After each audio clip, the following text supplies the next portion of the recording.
Oh my gosh. Guys, I haven't seen you guys in such a long time. I'm really going back to my roots on this one. The good news is that in the past 2 months, I ended up reading so many 5-star books in a row. Like, it was actually insane. And so of course I was like, let me make an updated 5-star book video. Another episode of Sunny in her study room.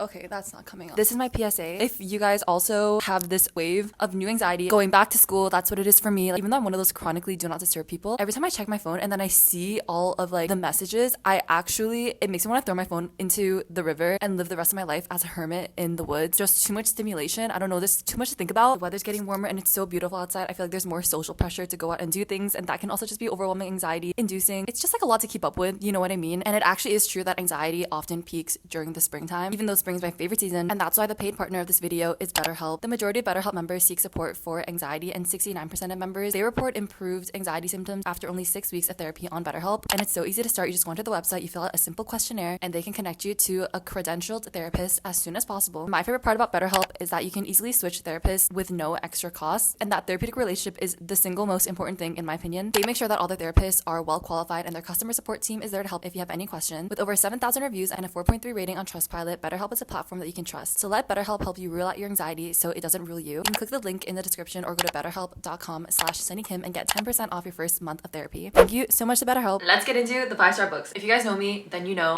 my book economy has book inflation. Honest to God, I'm not held responsible for any of the things that I say.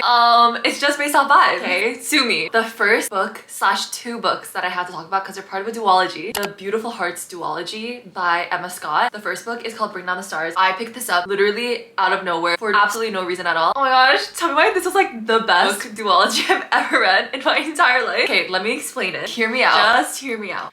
It's a love triangle. I know. Listen, I am a love triangle hater as much as the next girl. But if you guys are anything like me, then there is one specific conditions of a love triangle. If it meets those conditions, then I'm obsessed. I love it. Can't eat, can't sleep, can't breathe. Favorite book of all time, 5 stars.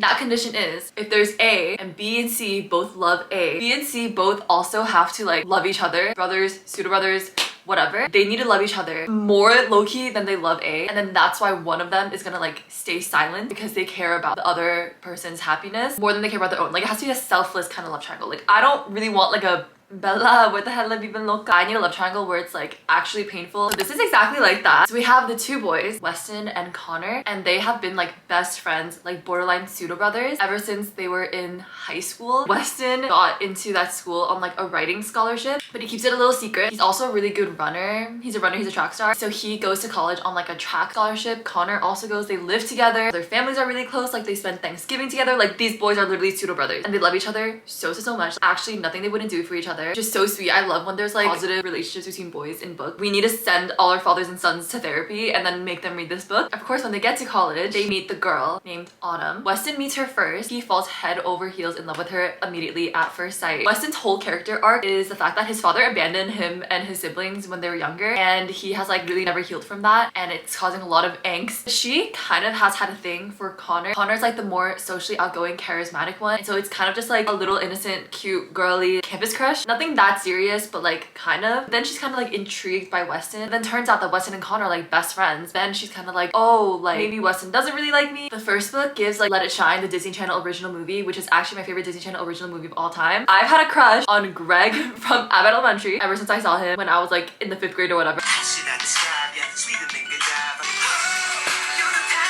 Really the exact same thing of 2 best friends. One of them likes the girl, doesn't know that his best friend actually likes her too. He starts helping him write like messages, text messages or whatever. And then the second book, Along with the Beautiful Hearts, is literally the movie Purple Hearts on Netflix if it like wasn't problematic. Obviously I can't talk about the second book without completely spoiling important things that happened in the first book. When I was reading the second book, actually I was scared that it was going to be a bit too like idyllic. Read the second book, then you'll know exactly what I'm talking about, and I'm really glad that that didn't happen. Those were the first 2 books. This was one of the ones that I anticipated to be a 5-star, and of course I read it literally the day that it was released. And that's Unloved by Payton, Corinne.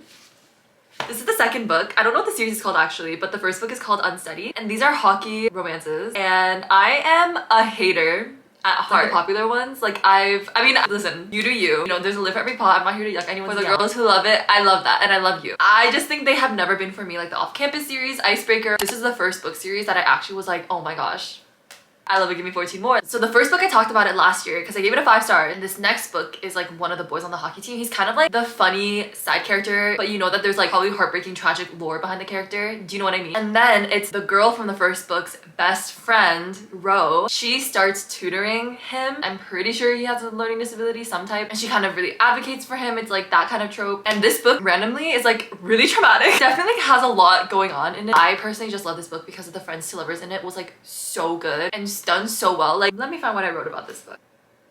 Oh, this book was so cute. Anyway, the boy, Matt, kind of has this reputation of being not really a player, but like everyone has kind of hooked up with him, or like, you know what I mean? Like that kind of vibe, but like not in a disgusting player kind of way, because otherwise then I wouldn't like that. That's the main reason why I don't like a lot of hockey romances, because the boy, for some reason, like they always make him to be like so rude and so cocky. I actually hate that. I would not touch that man with a 6-foot pole. But he was like really nice, really wholesome, and just like kind of really misunderstood. Kind of understand by the end of this book why he is the way that he is and why he has this certain perception of himself. Literally the first thing that I have written down about this book, he's the most beautiful boy I've ever seen. Do you know those TikToks that are like what actually goes on through a boy's head when he has a crush? This is like pretty much that TikTok in a book. The thoughts that go on in his head are so sweet, and it's so cute, and I really hope that this is what happens in every boy's head. Leave a comment, let us know. Okay, the next book is not a fiction book, kind of like personal essays and things like that. Who went into the simulation, saw my name, picked every single thought I've ever had, and then put it into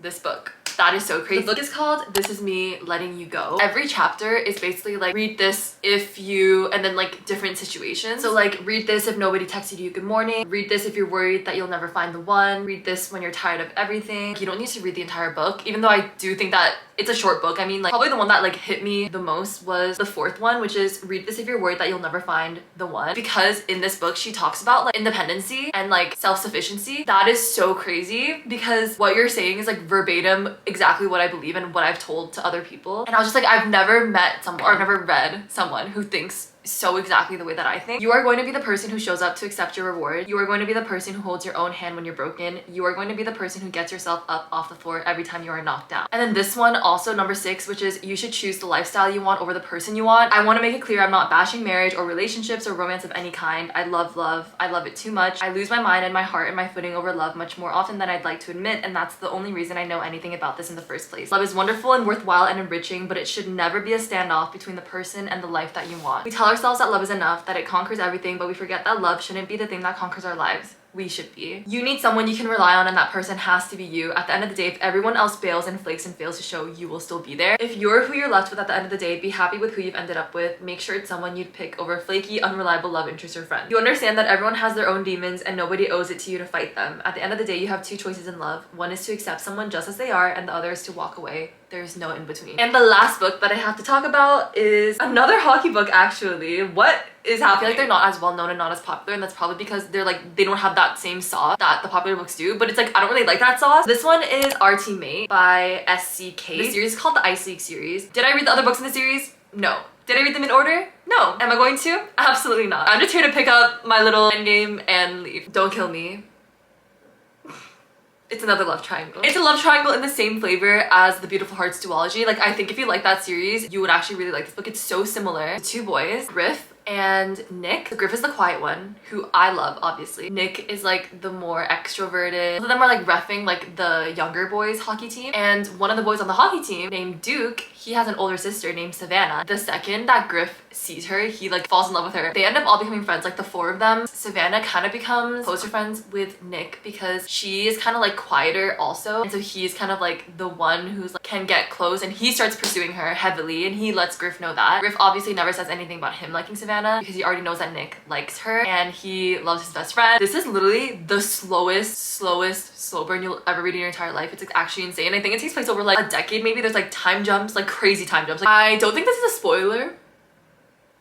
I hope not. This book is kind of a prequel book, I think. Like, in comparison to the 2 books before, like, you know from the beginning that Savannah and Griff are gonna be together. You just don't really know the full story of what happened, but you also know that something happened to Nick, but you don't know the full story. And it's really complicated, I think. After you've lost someone, feeling guilty for like moving on, are you even allowed to do that? That in itself is a barrier. And I think it's just so complicated, and there's so many like things in the way, and I think that's why I like reading about it in books. I'm literally a book masochist. I was hooked to this book. I mean, if you didn't know this by now, then now you know. I am just a sucker for like a quiet boy character. Polite, chivalrous, and will like be the one to back off. You know, that means that I'm never gonna find that boy. But anyway, those are all of the 5-star books that I'm reading recently.